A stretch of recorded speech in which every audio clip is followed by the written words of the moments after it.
Hi, this is Max Schlager, Senior Game Designer for 343 Industries. And Joseph Staten, Senior Creative Director on the Xbox Publishing team, and I was the writer and creative director of ODST. All right, so first of all, I want to just talk quickly about how ODST slots seamlessly into the unified UI here.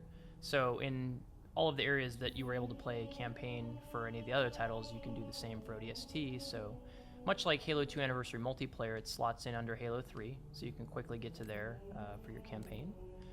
Same with playlists. You can go under Halo 3 and click through and go through ODST. Briefly talk about some of the playlists that we've added here. So one of the interesting things about the way ODST is structured is that you've got a hub and a level kind of structure to it, which is a bit different from some of the other Halo titles. Mm-hmm. One of the things that we're able to do with the playlists is actually construct some, for example, that don't go through the hub, so you can play through the game from one level to the next. On the flip side, you also have the ability to play one of the playlists that is every iteration of Mombasa Streets from back to back. So you could see every city-state and play through each clue in order in that particular playlist. There's also a bit of variety in some of the other ones that highlight features, specific levels with vehicles or some of the more like arena-focused battles and things like that. That's cool. You see, I haven't seen any of this, so I can't wait to play that. That seems pretty awesome. Now let's go ahead and take a look at some of the missions here.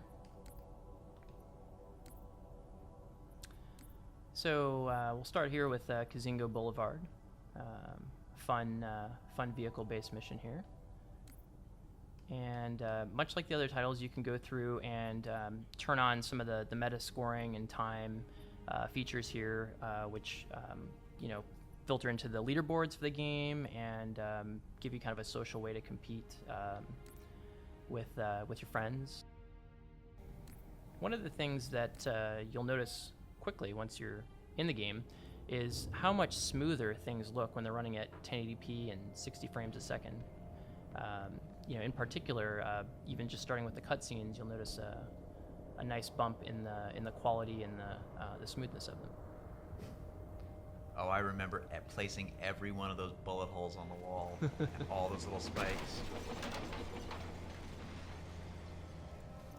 Hey, where's the fight at? Take a guess, genius. The first version of that line was "Take a guess, dumbass." By the way.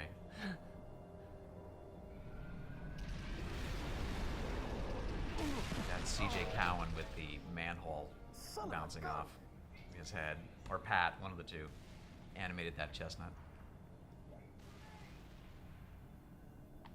Alright, so let's go take a look through a level, and just like all the other games, the universal control schemes are supported for ODST.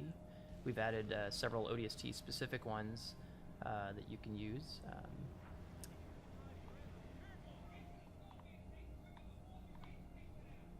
I like to drive tanks, so I'm going to take that. So clearly the design for this mission was, what would be fun is to take a Scorpion and roll it through a town and blow dudes up. And ODST really was, to a large extent, a hit parade in the various missions of the most fun things to do in the Halo sandbox. But there was something really fun about the tight environment here, and really being forced to use a Scorpion more as a precision weapon that was really, really enjoyable. I want you to shoot every lamppost because it's the one thing that's gonna.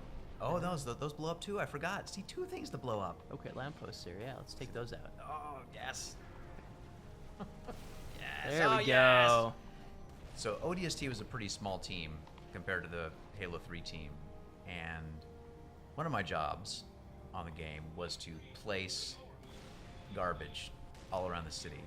And I don't know if I placed the garbage in this area. This might have been Vic, actually, who placed the garbage here. I can't remember, but needless to say, going around and placing all the little trash and cans. I'm so glad that I can see it all now up-resed.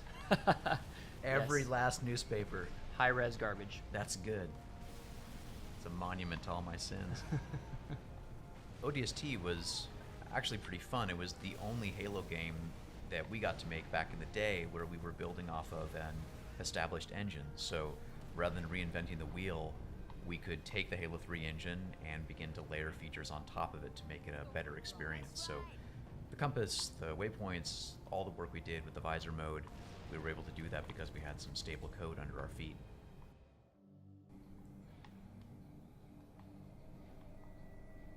Take a look at NMPDHQ, a bit of a different level than Zingo. Yep, and absolutely, this is probably, well, at least one of my top 3 cinematics from the whole game. Because Romeo is such a complete jerk. Hey, rookie, you out A there? lovable jerk. Respond. That's an order. Give it up, Gunny. Even if he ain't dead, he's lost in that soup. Our comms can't. Yeah, we had one animator do all the cinematics for ODST for the most part, Pat, and he just rocked it. This was his first big job. He did it all keyframed. It's pretty incredible. Banshees on your 6. Hit the deck. We're losing her. Watch out! Ah! Mickey, Dutch. Status. All right, let's do this. One of the really fun things about ODST was exploring a city at all levels. And one of the design goals and art goals we had early on was to take players from the highest point of the city to the lowest point in the city. And this, of course, is the high point, but just being able to be up in the clouds and see the Halo world from a different point of view. Oftentimes in Halo games, you're traveling from one spectacular destination to the next, and you don't really have time to linger in one spot for too long, but that was really the hope with ODST, is by the time you were done with it, you really would feel like you had spent quality time in a city, learned about it, I don't know, gotten to a place where it felt familiar and a little bit like home by the time you were done.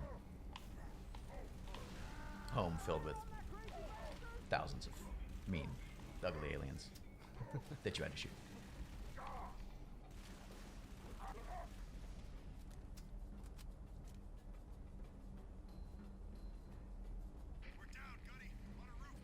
Oh, I remember this room very well. You see that guy with his head up against the desk there on the left? Yeah, you. I'm looking at you, that guy. Placing bodies was such a giant pain in the butt in ODST, I can't even tell you. You had to just drop and hope that the physics landed them in the right spot. And to get that guy with his head perfectly placed against there, that was like 2 hours on a Thursday at 3 in the morning for me, and oh my gosh. But looks good, right? Yeah, that's a high quality. quality Quality corpse placement? corpse placement. Good. This room had a lot of corpse placement love.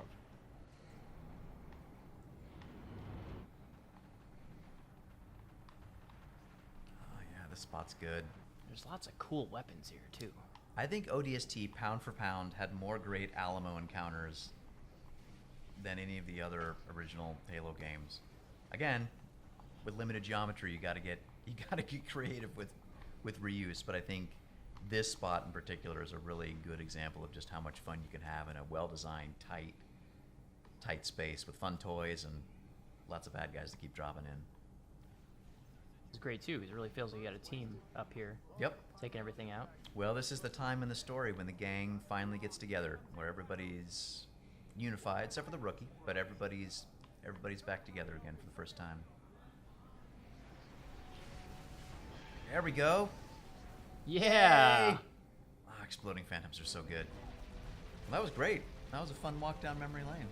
It honestly looks incredible.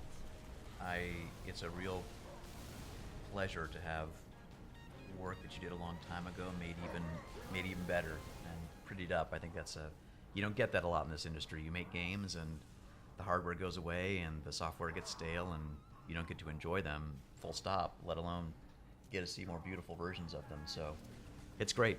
It's a real treat. Looks awesome. You guys did a great job.